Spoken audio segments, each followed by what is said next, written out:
Hello students, welcome to B2 लर्निंग। My self Deven Kataria and बेटा I am your physics mentor. तो बेटा I welcome you all to the quick revision programme, जिसमें हम Hindi terminology के अंदर बेटा सारे इंपॉर्टेंट चैप्टर्स को कंसाइज करके छोटे छोटे पार्ट्स बना करके आप तक लेकर के आ रहे हैं। बेटा इस सीरीज के अंदर ऑलरेडी मैंने फिजिक्स में बेसिक मैथ्स यानी कि अवकलन समाकलन के वीडियोस डाल दिए हैं।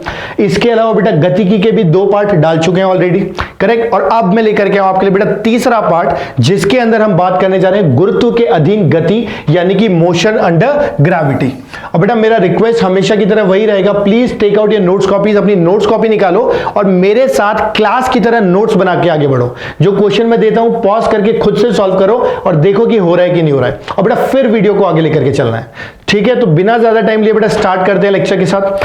हमने बेटा मान लिया कि हमारे पास कोई एक ऑब्जर्वर है, कोई एक आदमी खड़ा है, और इसने क्या किया बेटा, किसी एक गेंद को ऊपर की ओर फेंक दिया, ऊपर ऊर्ध्वाधर की ओर।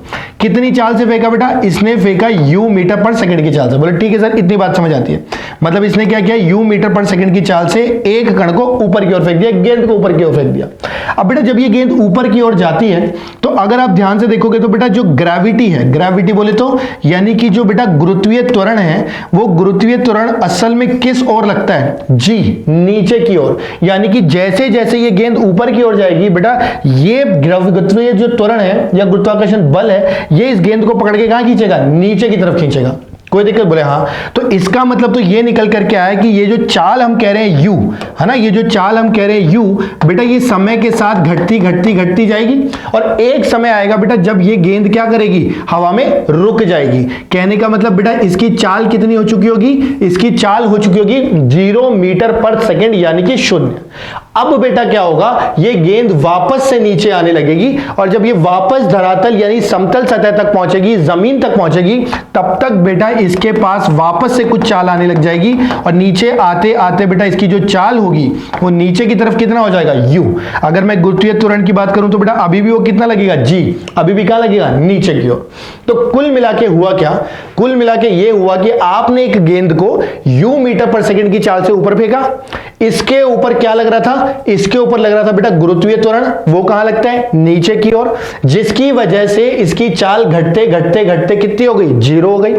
उसके बाद अब नीचे की ओर इसकी चाल बढ़ने लगी, क्योंकि ये नीचे जा रहा है और जो गुरुत्वीय त्वरण है वो भी नीचे लग रहा है। तो चाल बढ़ते बढ़ते बढ़ते बढ़ते कितनी हो चुकी है बेटा, u हो चुकी है, करेक्ट। यानी कि जब ये गेंद या कण जमीन तक वापस पहुंचेगा तब तक इसकी चाल फिर से u हो चुकी है और किसी भी समय पे गुरुत्वीय त्वरण देखेंगे तो कितना लगेगा, g लगेगा। बोले ठीक है सर, इतनी बात समझ आ गई कि एक गेंद थी, ऊपर गई और वापस नीचे आ गई। जब ऊपर जा रही थी तो गुरुत्वीय त्वरण इसको पकड़ के नीचे खींच रहा था, जबकि ये ऊपर जा रही थी, मतलब इसकी चाल घटती गई। जब ये वापस लौट के आया तो ये भी नीचे आ रहा है, गुरुत्वीय त्वरण भी नीचे लग रहा है, इसका मतलब इसकी चाल बढ़ती गई। बोले हाँ सर, यहां तक बात समझ आ रही है। मैंने कहा अब देखो बेटा इसको अपन न्यूमेरिकल के लिए कैसे इस्तेमाल करेंगे, ठीक है, ध्यान से सुनना। इसमें सबसे पहले आपसे बोला जाएगा कि अगर मैं इसे t बराबर 0 पे फेंकता हूं तो जब ये वापस धरातल या सतह पे आएगी तब तक कितना टाइम लगेगा, t।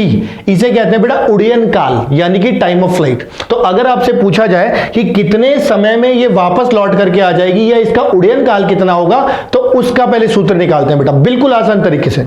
हम कहते हैं कि भाई इसको मान लेते हैं पॉइंट नंबर 1, इसको मान लेते हैं पॉइंट नंबर 2 और इसको मान लेते हैं बेटा पॉइंट नंबर 3।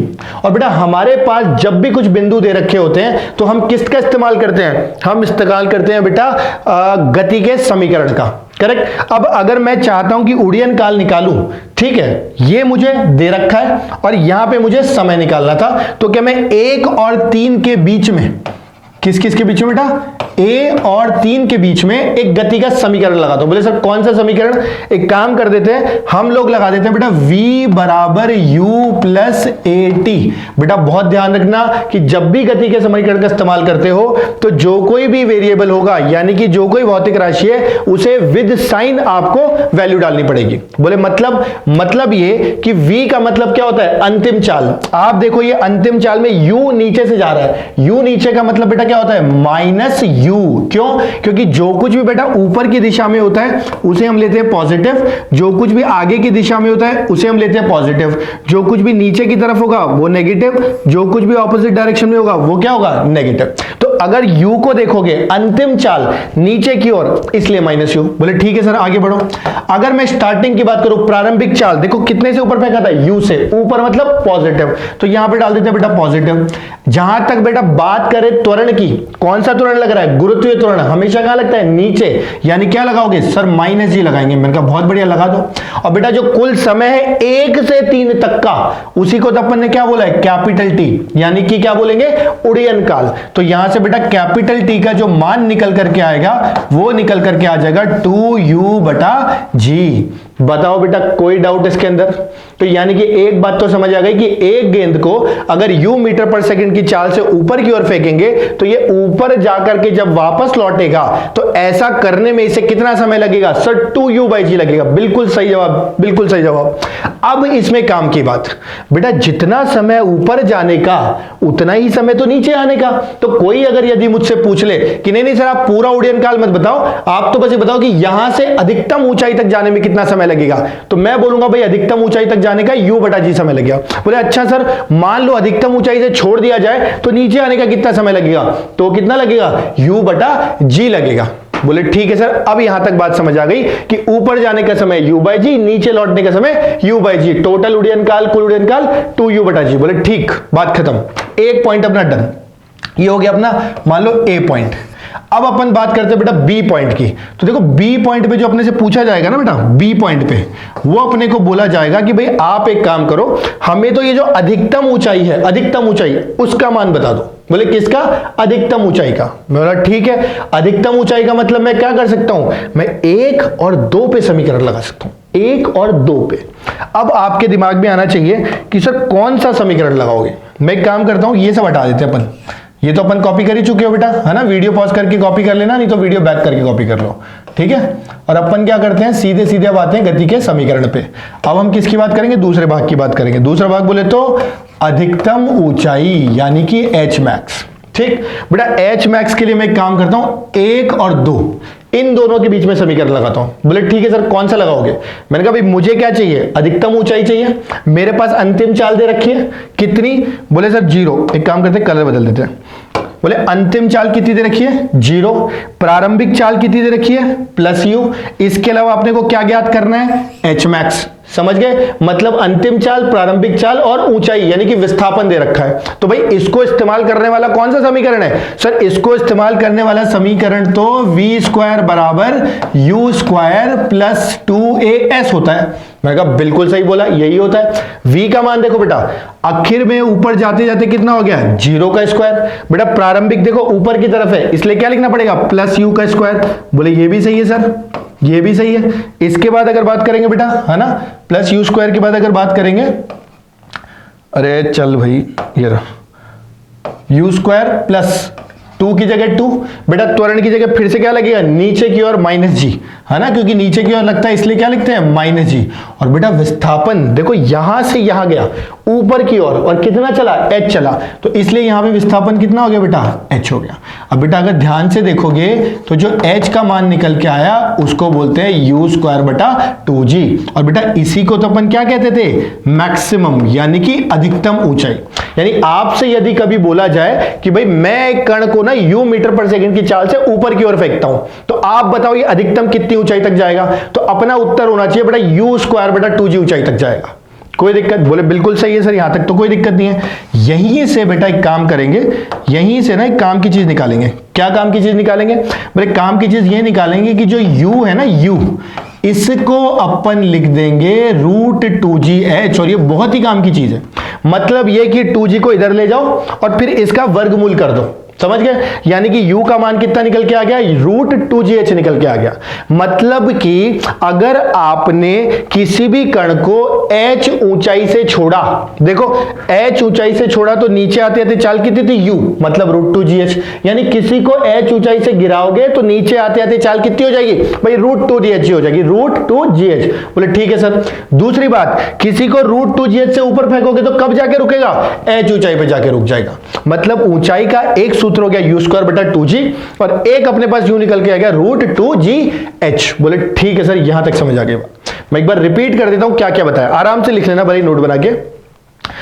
ऊपर जाके वापस नीचे आने का समय 2u बटा जी उड़यन काल, ऊपर जाने का u बटा जी, नीचे आने का u बटा जी, इसको कर दो साइड में। ये हो गया समय की बात। दूसरी चीज अधिकतम ऊंचाई, अधिकतम ऊंचाई का जो सूत्र है बेटा वो निकल के आता है u स्क्वायर बटा 2g। बोले ठीक है सर, मतलब किसी को u से फेंकोगे तो अधिकतम कितनी ऊंचाई पे जाएगा, u स्क्वायर बटा 2g साइड। तीसरा पॉइंट, अगर किसी को मैंने h ऊंचाई से गिराया तो नीचे आते आते उसकी चाल √2gh, और किसी को अगर √2gh से ऊपर फेंका तो ऊपर जाते जाते इसकी चाल 0, मतलब अधिकतम कितनी ऊंचाई तक जाएगा, h तक। समझ गए? फिर रिपीट कर रहा हूं, h से गिराओगे नीचे आते चाल √2gh, √2gh से ऊपर फेंकोगे ऊपर जाते जाते कितनी ऊंचाई तक जाएगा, h ऊंचाई तक जाएगा। बस इतनी बात। क्लियर बेटा? आखिरी पॉइंट और बताने जा रहा हूं, उसको ढंग से कॉपी कर लो, उसके बाद में एक पॉइंट और बताता हूं, है ना, ध्यान से सुनना, ठीक है? तो एक काम करता हूं, यहां लिख देता हूं, इसको हटाता हूं यहां से, ठीक?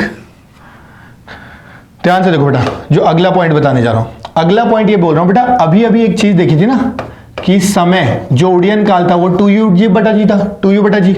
बेटा इसी को अगर ध्यान से देखो, u का मान डाल दो √2gh, तो ये बन जाएगा 2 रूट के अंदर 2h बटा जी।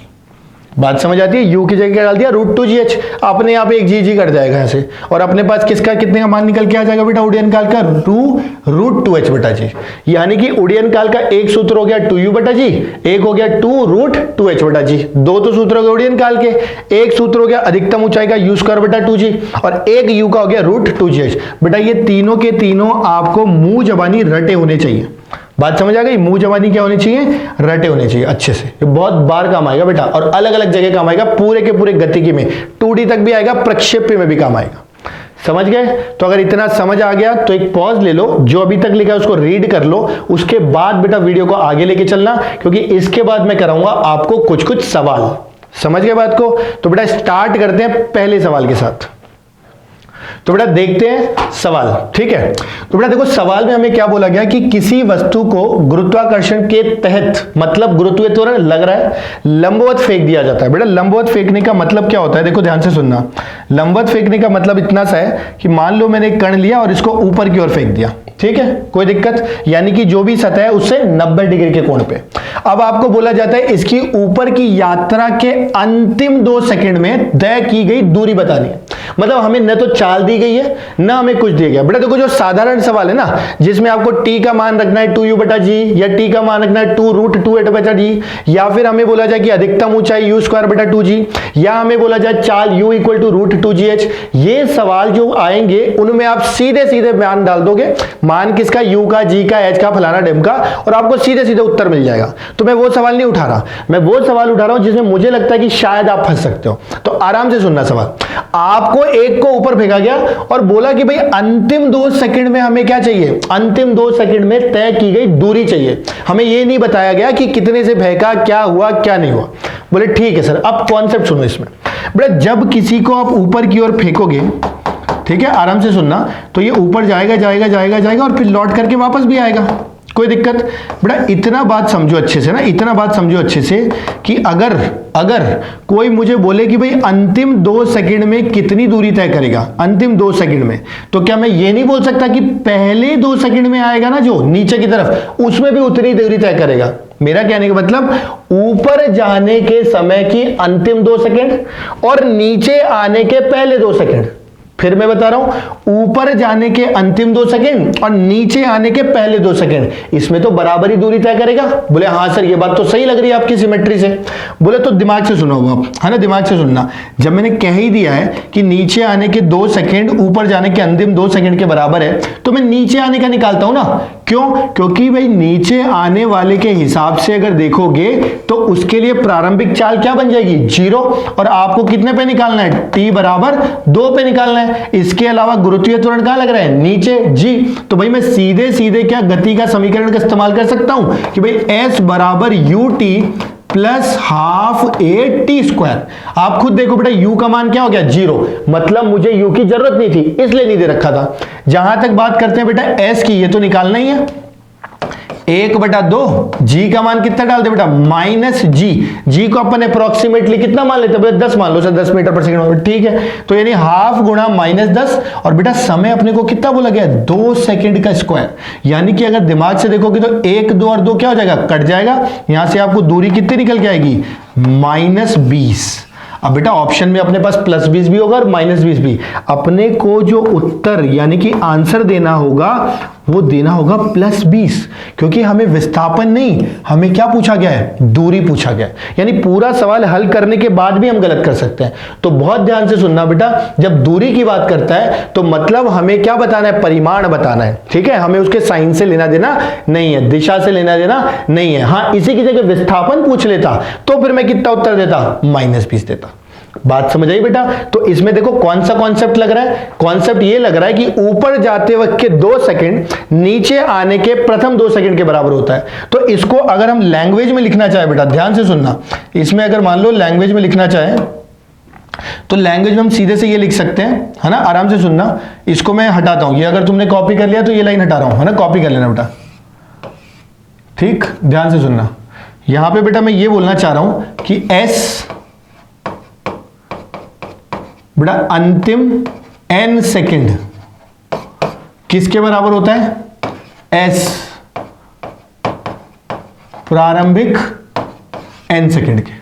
समझे बात को। तो ये जो मैंने लिखा है ये तुमको समझ नहीं आ रहा होगा, मैं बोल के बता रहा हूं, समझ गए कि भाई अंतिम n सेकंड ऊपर जाने वाले बराबर होने चाहिए प्रारंभिक n सेकंड नीचे आने वाले। एक बार लाइन से लैंग्वेज में लिख लो, स्टार पॉइंट बना के, इंपॉर्टेंट पॉइंट है, ठीक है। क्या लिखना है कि जब किसी भी आप कण को ऊपर की ओर फेंकते हो तो ऊपर वाली यात्रा यानी ऊपर जाते समय के अंतिम n सेकंड में तय की गई दूरी, फिर रिपीट कर रहा हूं, ऊपर के अंतिम n सेकंड में तय की गई दूरी नीचे के प्रारंभिक n सेकंड में तय की गई दूरी के बराबर होता है।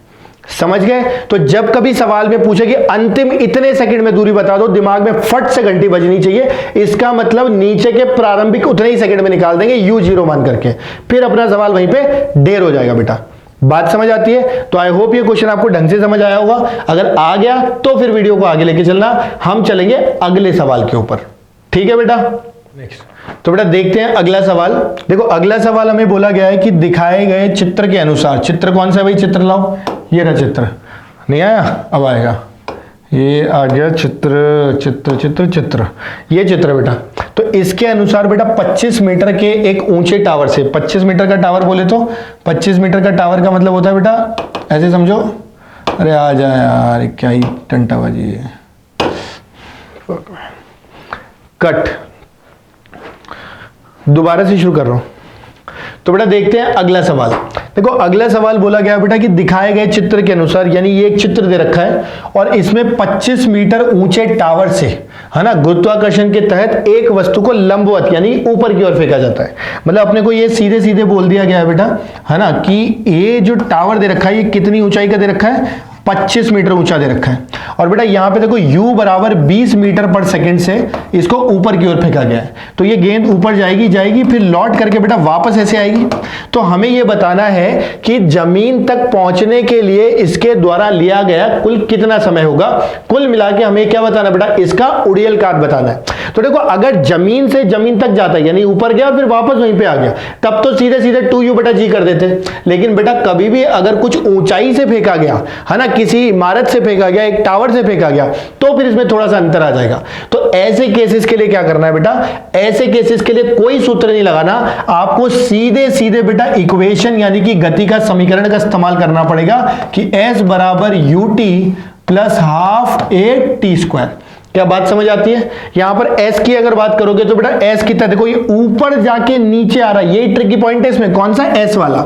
भले ये ऊपर जाके नीचे आ रहा है बट s तो मैंने आपको पहले ही भाग 2 में बताया था कि गति के समीकरण में s क्या होता है, विस्थापन होता है। और विस्थापन का मतलब ये है कि प्रारंभिक और अंतिम बिंदु को आप एक सीधी रेखा से जोड़ दो। तो आप खुद सोचो भले ही ऊपर जाके आए, अगर ये जो प्रारंभिक बिंदु है ये और बेटा ये जो अंतिम बिंदु है, इनको सीधी रेखा से जोड़ोगे तो कितना आएगा, 25, वो भी नीचे की तरफ, क्योंकि विस्थापन चाहिए दूरी नहीं चाहिए। इसलिए बेटा यहां पर क्या लिखा जाएगा, -25 बात समझ आती है? भले ही ये ऊपर जाके नीचे आ रहा हो, विस्थापन का मतलब है प्रारंभिक और अंतिम बिंदु को सीधी एक रेखा से जोड़ दो। तो कुल मिलाकर के कितना आ जाएगा? ये निकल करके आ जाएगा बेटा अपने पास -25। मेरी बात समझ आती है? नीचे की तरफ -25। ठीक, यहां तक बात u की है बेटा। u तो अपने को ऊपर की ओर कितना दे रखा है? u 20 दे रखा है, तो पॉजिटिव b। बेटा t तो अपने को निकालना ही है, ये तो अपने लिए अज्ञात है। माइनस क्यों लगा दिया? क्योंकि a क्या होगा भाई? गुरुत्वीय त्वरण हमेशा कहां लगता है? नीचे की तरफ g लगता है, तो नीचे वाला क्या होता है? इसलिए -1/2 g, और बेटा साथ में क्या आएगा? t²। तो यहां से बेटा इस जो भी एक वर्ग का जो भी द्विघात समीकरण है, इसको बेटा जब सॉल्व कर लोगे तो यहां से किसका मान निकल के आ जाएगा? t का मान निकल के आ जाएगा। समझ आती है बात? तो बेटा द्विघात समीकरण को सॉल्व करने के लिए अगर आपको कोई दिक्कत होती है तो मैं लिख देता हूं। इसके लिए जो सूत्र का इस्तेमाल होता है वो -b प्लस माइनस रूट के अंदर बेटा b² -4ac, ये c है बेटा, बटा 2a। ये असल में वो जो नहीं था श्रीधराचार्य वाला कुछ ये वही सूत्र लिखा हुआ है, ये आपको आता होगा जहां तक मुझे पता है, बट फिर भी कोई दिक्कत हो तो देख लेना बेटा ना। -b रूट के अंदर यानी वर्गमूल में b² -4ac बटा 2a। समझ गए? तो इसको जब सूत्र को लगाओगे, ये कैसी सूत्र में लगता है, कैसी इक्वेशन में? जब आपको दे रखा हो ax² plus bx plus c बराबर कितना? 0। ऐसा कोई द्विघातीय समीकरण हो तो ये उत्तर है। तो ऐसा ही बेटा इसको कन्वर्ट कर लेना और यहां से t का मान निकाल लेना।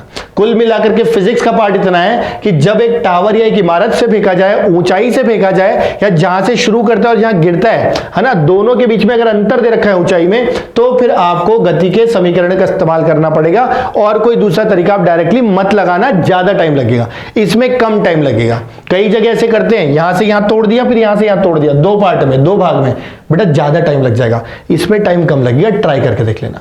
क्या मेरी बात समझ आती है? अगर समझ आती है, सवाल समझ आता है, तो बेटा फिर चलते हैं अगले सवाल पे। ठीक, ध्यान से देखो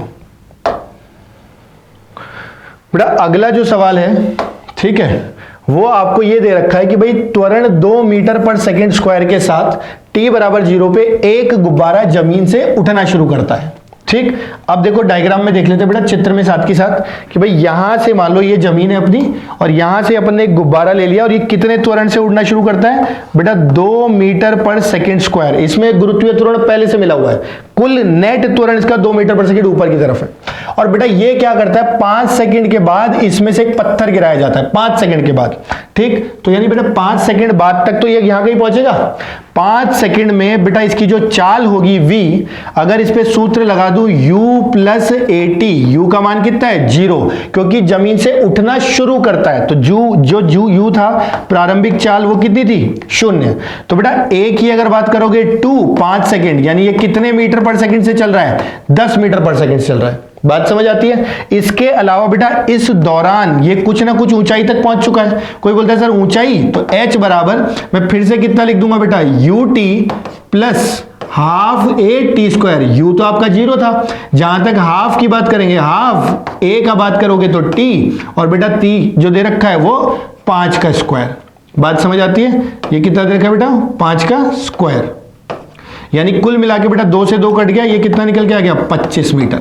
यानी कुल मिलाकर के ये अगर आप देखोगे तो 25 मीटर की ऊंचाई से एक गुब्बारा है, और उसकी चाल कितनी है? 10 मीटर पर सेकंड। अब इसमें से एक पत्थर को गिराया जाता है।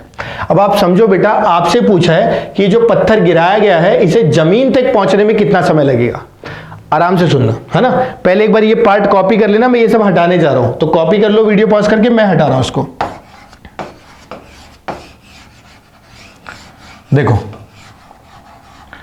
आराम से समझ, सब हटा रहा हूं ना, जो काम की चीज है बस वो रखूंगा मैं। ठीक, मैं पहले ये निकाल चुका हूं कि भाई ये चाल आ चुकी है 10 मीटर पर सेकंड, इसके अलावा ये ऊंचाई आ चुकी है 25 मीटर। ठीक, अब इसमें से एक पत्थर को गिरा दिया। बेटा जब कभी किसी चलते हुए संदर्भ में किसी चीज को गिराया जाता है, तो उसकी चाल उतनी होती है जितनी चलते हुए संदर्भ की होती है। मतलब अगर एक चलती बस से आप उतरोगे तो बेटा आपको उतनी चाल मिल जाएगी जो बस की मिलेगी। समझे बात को? कई बार ऐसा होता है कि बस से, चलती बस से थोड़ा उतरे तो थोड़ा आगे चले जाते हैं। क्यों? क्योंकि जो बस की चाल है वही चाल मेरी है। समझ गए? ऐसे ही गुब्बारे से अगर किसी को गिराया तो बेटा उसकी चाल उतनी ही है जितनी गुब्बारे की है। समझ गए? यानी कि ये जो कण है, ये गेंद पत्थर है, ये ऊपर जाएगा और फिर लौट करके नीचे आएगा। तो कुल मिला के अगर दिमाग से सोचें तो ये बिल्कुल वैसा ही सवाल मिल गया कि 25 मीटर की एक इमारत है, ऊपर की ओर कितने से फेंका गया? 10 मीटर पर सेकंड से। और किस में भाई? पत्थर एक बार हवा में आ गया तो गुरुत्वीय त्वरण। आपसे पूछा कितना समय लगेगा, तो क्या ये सेम पहले वाला सवाल नहीं हो गया? बोले बिल्कुल हो गया। मतलब फिर से मैं क्या लगा सकता हूं? S बराबर UT प्लस 1/2 A इंटू कितना? T square. एस का मान बेटा -25 क्योंकि नीचे की तरफ है, विस्थापन। U का मान 10, T का मान ज्ञात करना है, प्लस हाफ, इधर लिख देता हूं -G इंटू कितना? T square. बेटा सीधे सीधे इसको हल करके क्या निकल जाएगा? T निकल जाएगा। तो बेटा इस तरीके से इस तरह के गुब्बारे वाले सवालों को किया जा सकता है और ये अच्छा सवाल है। तो आराम से समझो, इसको एब्जॉर्ब करो, कॉपी वॉपी कर लो, उसके बाद बेटा अगले सवाल पे यानी अगले पॉइंट पे बढ़ना। ठीक है, चलो बढ़ते हैं बेटा अगले पॉइंट पे। बेटा देखो अगला जो पॉइंट दे रखा है ना, ये लास्ट पॉइंट है आज का, और ये आपको बोला गया बेटा वायु प्रतिरोध का प्रभाव। बेटा ये अगर आएगा तो सीधा सवाल आएगा कथन पे बेस्ड, है ना? कथन वाले सवाल नहीं होते, स्टेटमेंट बेस्ड, ये बिल्कुल उस पे आएगा बेटा। तो क्या होता है, ध्यान से सुनना। इसको आपने यू की चाल से ऊपर फेंका, ठीक, और ये वापस से घूम करके नीचे आएगा सेम चाल से। आपसे सबसे पहली चीज तो पूछी जाएगी कि भाई हमें यह बताओ कि जो ऊपर जाने का समय है, मैं क्या कह रहा हूं, ऊपर जाने का समय जो है, ये क्या लिख दिया मैंने, फिर से लिखता हूं, कौन सा समय बेटा? ऊपर जाने का समय। वो असल में क्या होता है? U/G। क्यों? क्योंकि नीचे की तरफ बेटा त्वरण कितना होता है? G। इसमें अब क्या हुआ? वायु प्रतिरोध लगने लगा। मतलब अगर आपने ध्यान दिया हो, जब आप तैरते हो तो बेटा आगे जाते तो नदी का पानी कहां धक्के देता है? पीछे। या कभी चलती गाड़ी में से अगर गर्दन बाहर निकाली हो तो हवा कहां लगती है? अपने चेहरे पे, पीछे की तरफ। तो जब भी आगे जाओगे बेटा वायु प्रतिरोध या कोई भी तरल या कोई भी मैं बोलूं क्या बोलते हैं द्रव्य का जो प्रभाव आएगा वो कहां आएगा? पीछे की ओर आएगा। समझ गए? तो इसलिए जब ये ऊपर की ओर जाता है तो बेटा ए जो त्वरण आता है वायु प्रतिरोध का वो नीचे की ओर आता है। इसलिए ऊपर जाते वक्त बेटा जो समय U/G था वो अब बन जाता है U/G प्लस A अप्रोक्सीमेटली। जब मैं इस त्वरण को नियत मान लेता हूं, मैं बता रहा हूं मान लेता हूं, होता नहीं है, हम मान करके चलते हैं, हमें बस आइडिया लेना है। यानी एक बात समझ आ गई कि जो T डैश यानी वायु प्रतिरोध मानने के बाद ऊपर जाने का जो समय है वो कुछ U/G प्लस A होता है। तो बेटा इसका मतलब क्या ये T जो पहले लगता था ऊपर जाने का समय उससे कम होगा? बोले क्यों? क्योंकि पहले तो समय जो लगता था वो कितना लगता था ऊपर जाने का? U/G। अब देखो आपने इसको बढ़ा दिया तो पूरा का पूरा क्या हो जाएगा? घट जाएगा बेटा। इसी तरीके से बेटा जब ये नीचे आता है तो त्वरण तो फिर भी नीचे लगेगा, गुरुत्वीय त्वरण, बट अब की बार बेटा इसकी जो चाल है ये नीचे की तरफ है। देखो इसकी जो चाल है वो कहां है? नीचे की तरफ। इस वजह से चाल की विपरीत दिशा में क्या लगेगा? प्रतिरोध। यानी प्रतिरोध का त्वरण कितना आएगा? A ऊपर। यानी कि जब मैं नीचे की ओर आ रहा हूं, ठीक है, जब मैं बेटा नीचे की ओर आते हैं तो हम कह सकते हैं कि अब की बार ये बेटा निकल करके आएगा U/G माइनस ए। समझ गए? जब नीचे की ओर आ रहा, देखो G नीचे A ऊपर, तो ये कितना हो गया? G माइनस ए। और बेटा अगर ऐसा हुआ तो ये किससे ज्यादा हो जाएगा? जो पहले नीचे आने का समय लग रहा था। समझे बेटा बात को? तो नीचे आने का समय जो पहले लग रहा था अब उससे क्या लग रहा है? ज्यादा। और ऊपर जाने का जो समय लग रहा था वो पहले वाले से क्या लग रहा है? कम लग रहा है। बात समझ आ गई? यही सीधे सीधे आपसे दो सवाल आ जाएंगे। ठीक, तीसरा सवाल जो आपसे पूछा जाएगा बेटा वो पूछा जाएगा अधिकतम ऊंचाई के बारे में। बेटा अधिकतम ऊंचाई का जो मान था वो U² बेटा G था। जब आपने 1 से 2 में समीकरण लगाया था, याद करो आज ही की क्लास में बताया 1 से 2 में। बेटा यहां G की जगह क्या लगेगा? G प्लस A, क्योंकि समीकरण हमने लगाया था यहां से यहां तक ऊपर जाते वक्त, और ऊपर जाते वक्त G और A दोनों क्या है? A की दिशा में। तो खुद सोचो बेटा ये जो डैश निकल के आएगा मतलब वायु प्रतिरोध के बाद बेटा वो क्या आएगी? कम आएगी पहले वाले H मैक्स से, क्योंकि पहले वाला H मैक्स होता था U²/G। तो अब आपने नीचे वाला बढ़ा दिया तो पूरा का पूरा जो मान है वो क्या होगा? घट जाएगा। इसके अलावा बेटा आप दिमाग से भी सोच सकते हो ना, आप खुद सोचो, ऊपर जा रहा है, पहले खाली त्वरण पकड़ के खींच रहा था, अब वायु प्रतिरोध भी पकड़ के नीचे खींचता है, तो कुल मिला के जब दोनों नीचे खींचते हैं तो अधिकतम ऊंचाई क्या होगी? घट जाएगी। क्या मेरी बात समझ आती है बेटा? अगर समझ आती है तो इसको अच्छे से कॉपी कर लो। ये बेटा आज के लेक्चर का आखिरी पॉइंट था, ठीक है, और इसका गुरुत्व के अधीन गति का आखिरी पार्ट था। अब आप एक बार तीनों चारों वीडियोस, बेसिक जो था मैथ्स का, अवकलन, समाकलन, गतिकी भाग 1, भाग 2, भाग 3, इनको अच्छे से कर लोगे तो 1D तक का बेटा आपका जो चैप्टर है कहीं ना कहीं कुछ ना कुछ आप में को मदद जरूर मिलेगी। तो एक बार ट्राई करके देखो अच्छे से, और आई होप कि इसके आपको कुछ ना कुछ हेल्प रहा होगा। और बेटा मेरा वही रिक्वेस्ट रहेगा कि खूब ईमानदारी से जान लगा के पढ़ो, खूब मेहनत करके पढ़ो, और जब अच्छा रिजल्ट आएगा तो you will be happy, right? तो थैंक यू सो मच बेटा, विल मीट अगेन। अगर आपको लगता है कि वीडियो अच्छा था, हेल्पफुल था, बेटा please 1 thumbs up, right? Thank you so much, bye bye, take care.